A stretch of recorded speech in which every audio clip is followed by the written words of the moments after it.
Bob, yesterday I had on Greg Cosell from NFL Films, and Greg and I had spoke off the air about this, but one guy, I said, Greg, give me a guy from what you've seen that, and I don't care if it's from college or whatever, that you think could maybe be a bit of a breakout guy for the Saints. He immediately snapped at me. He said, Bub Means, the wide receiver from Pitt. He said, Mike, I know you liked him coming out, but he said, I think that Bub Means has the ability to be a good number 3 receiver in the NFL.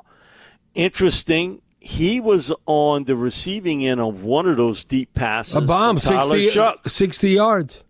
Mike, talk about look fast. I go, who's that?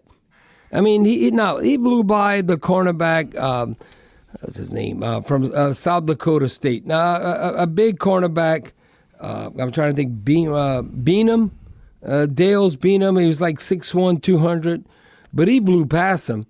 And it would have been a 60-yard touchdown. I go, man, who's that? Oh, that's Bub Means? No. Now, he maybe had a couple of games and he got hurt, whatever. Yep, sure did. But I don't know, Mike, you stay healthy and take advantage of opportunity because, we want bigger receivers. He's 6'2", 215. I think this is a great opportunity for Bub Means. And I told Charlie this. This is kind of going off on a whim because, all the players, they want to get paid. When you have opportunity, okay, what are you going to do with that opportunity? And when I look at a guy like Bub Means, okay, when you look at him, the Saints invested, not like a free agent. Look at him, Mike. He was a 5th-round pick. Okay, a 5th-round pick. But you look at all the free agents. Look at Marcus Colston. I mean, whoever, like whenever you 7 or free agent, that's like, okay, like Jawan Johnson. He goes from receiver to tight end. And I said, watch if you want to get paid, if Bub Means, now, can you motivate yourself? Can he be like the future? Like, look how the Saints are counting on Jawan Johnson right now. Let me tell you, Jawan Johnson, we've seen where he's had an outstanding month, then he kind of disappears. Or an outstanding training camp. So, just get him for fantasy football. And then he disappears.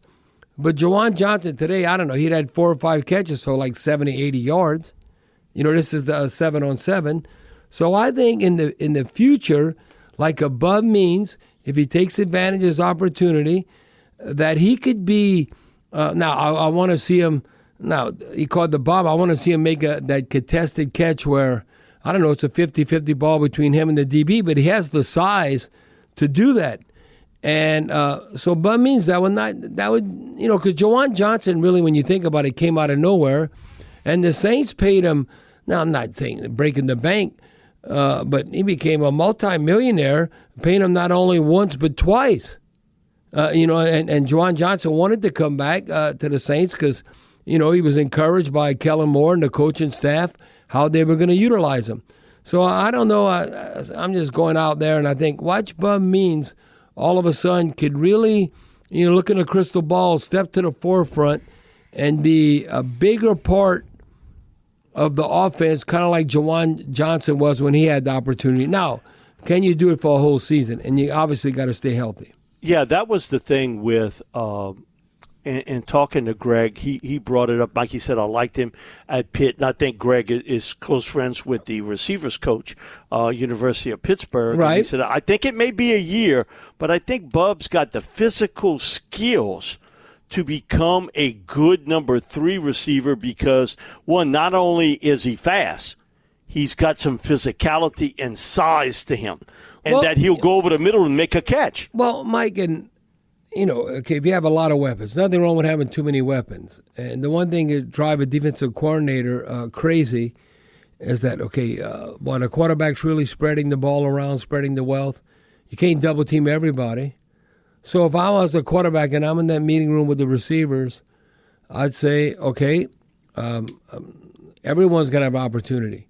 And now you always have your go-to receiver. But let's say, I don't want to force this. I'm going away for the double team. Can you consistently, if you're that 3rd or 4th guy, can you beat the single coverage? You're not double teaming you. Right. Can you win one-on-one, and do you have, when they're playing zone, that zone presence to sit in the right spot? and the quarterback can trust you, or if you're one-on-one man-to-man, can you win or lose?